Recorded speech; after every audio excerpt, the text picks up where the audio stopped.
Hi there, DRutter here, April 24th, 2020, and it's day 40 of my lockdown diary. I've been doing this for 40 days and 40 nights now. The original quarantine was 40 days and 40 nights. It was the only way they knew to deal with infectious diseases was to put someone in quarantine, in other words, in isolation for 40 days and 40 nights. And when they came out, if they were alive, they were likely to not be infectious anymore. Luckily, we have better technology now. Actually, do we? Because hasn't pretty much the whole world been on quarantine lockdown for 40 days and 40 nights? And they're saying it's going to continue well into May, and in some areas probably well into the summer or even into the fall. So I thought I would do a quick recap today of my 40 days. I didn't do a post every day. I think I did about 35, but I'm going to read out the titles from each of those. And then I have 3 stories that are just a little bit on the lighter side, not so heavy, just sort of silly or funny stuff related to this outbreak and the lockdown. Okay, here we go with day 1. It's called Canadian Coronavirus Quarantine Diary. Day 2 was Isolating Together. Day 3, Leaving Quarantine to Find Food. 4, Shops, restaurants, and banks shutting down. Day 5, Cash no longer being accepted. 6, Am I infected? 8, We may never pay with cash again. 9, Empty shelves with total lockdown coming. 10, A good day. 11, Canada is now a totalitarian state. 12, Illness and societal change sweep the planet. 13, Food shortages and service outages coming. 15, Debunking no piles of bodies means virus is fake. 16, Antibody tests coming. 17, 1 million deaths this month at current rate. 18, Accelerating in BC. 19, Nutrient shortages predicted as cannabis declared non-essential. 21, Growing food and medicine in lockdown. 22, Food and gold prices soaring in Canada. 23, Lockdown in a construction zone. By the way, if you can hear that construction right now, sorry about the background noise. It's been going since well before this started. They're building a useless roundabout right outside my house. So from dawn till dusk, it's just non-stop noise. And I get no peace and quiet and almost no sleep. It's ridiculous. I don't think this has ever happened before where people have been locked down in society. This is kind of a new thing to put all of society in lockdowns. So we have to kind of examine things that we do, like construction right outside these people's places, when they're literally not allowed to leave. It's a form of torture. And I don't, I'm not going to make it if this continues going on. So I really, really hope something happens with this construction. It's been deemed essential, of course, because it's a government. So it's essential. So I'm not essential. My medicine's not essential. My health isn't essential, but the construction going on outside my house, the useless turning of a straight road into a rounded road for no reason, just to slow down traffic, apparently. Yeah. Anyhow, 24. This video has been deemed non-essential. 25. Canada destroys food to raise prices during a shortage. 26. Canada prepares for martial law. 28. It's time to plan the end of lockdown. 29. Fed sends gold soaring. 30. Have deaths peaked? 31. COVID-19 was an inside job. 33. Lockdown is about controlling people, not the virus. 35. A new world order takes shape. 37. Time to reopen. 38. Exciting antibody research. 39. Most of us already had it. And I think that offers a nice recap of where we've been over the past 40 days. Each video has more than one story in it. Usually I talk about more than just one thing, present some data and analysis, etc. So each video has more than just what's going on in the titles there, but that does show you basically where we've been and what's going on. And hopefully that gives us an idea kind of where we were going in the future. I hope we are coming out of lockdown now. I think it was too heavy-handed, it was too broad, and 2 people maximum allowed to be together is ridiculous. They could have made those numbers much higher, like 50 or 100 or 250 or something. Everything was way too heavy-handed, and it was based on lies, as I said yesterday, or based on misinformation. We're not sure if it was incompetence or lies, but someone's going to have to pay. In fact, a lot of someones are going to have to pay for what happened. And I don't think that they intend for that to happen. I don't think that they intend to face any consequences here. I think there's something else, unfortunately, going to happen before lockdown fully ends that keeps us in lockdown, or at least enables all of the social changes, the cashless society and the tracking and everything. You know, they're talking about tracking people with their smartphones now in Canada.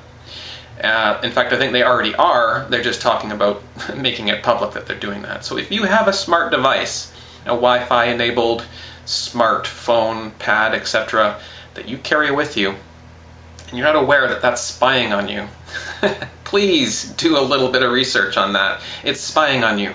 It's not good for you. It's bad for your health. It's bad for your brain. It makes you stupid. You are getting stupider the more you use that thing. Trust me. Personally, I still have never touched a smart device or a Wi-Fi enabled device of any kind, and I never will. That's one of my lines in the sand. I know what that means, and I won't use it. Unfortunately, everyone else does use it, and that means that the people who don't use it, the very few, are easy to see in sort of data holes where these people's data would be, and they're not contributing that data to big tech. And it's becoming easier and easier to see essentially the outline of people who are even still like me trying to be private. So the more people who acquiesce to this control system, this technocratic system of control of our finances and our politics and our lives and our social lives and our culture and everything else, the more people that acquiesce to that and accept it, the less freedom there is for everyone else, even who is resisting it and trying to remain as free as possible from governments and corporations totally taking over. So let's move on now from that story and go to a story about sunlight. Apparently, sunlight is not safe and can be harmful to the body, according to CNN. And this is, of course, in relation to Trump's comment yesterday about sunlight. Maybe, I think he said something like, maybe sunlight could be directed into the body somehow and we could clean the virus out that way. And he looked over at his doctors and they kind of like shrugged or whatever, and he went on with his speech or whatever. But the media, of course, everything he says is wrong, and I'm not carrying Trump's water, I don't like him either, but everything that he says is completely 100% backwards and wrong, and they must ridicule it in every way. So now they're coming out and saying that sunlight may be harmful to the body, so don't use too much sunlight to try and deal with this virus. And they've been saying crap like this from the beginning, you know, and they're arresting people that are suntanning alone in the park, off by themselves, in the middle of a field by themselves. So as I've said before, it's not about controlling the virus, it's about controlling people, and their behavior shows that. It's not about the virus. The virus is a secondary concern to them. It's mainly about controlling people. So telling us it's not safe to use sunlight against the virus, because too much might be harmful. And they've been not recommending sunshine all along. And they've been saying we don't know if vitamin D is even healthy. Of course, vitamin D is the vitamin that your skin produces when it's hit by sunlight, naturally. And they say vitamin D, we don't know if that's actually good against the virus. It is. And they're telling us to stay inside. That's not a good idea. It's sunshine that's actually a good idea. So, you know, maybe the suggestion that we can get sunshine into our bodies to clean this out doesn't make any sense. I don't think that made sense for him to say. But for them to come out and say that he's maybe harming people by suggesting that they get sunshine on them, that's not true. That's not true. So the media, in their desperation to make Trump look bad, has made themselves look even more ridiculous to anyone with a thinking brain, anyway.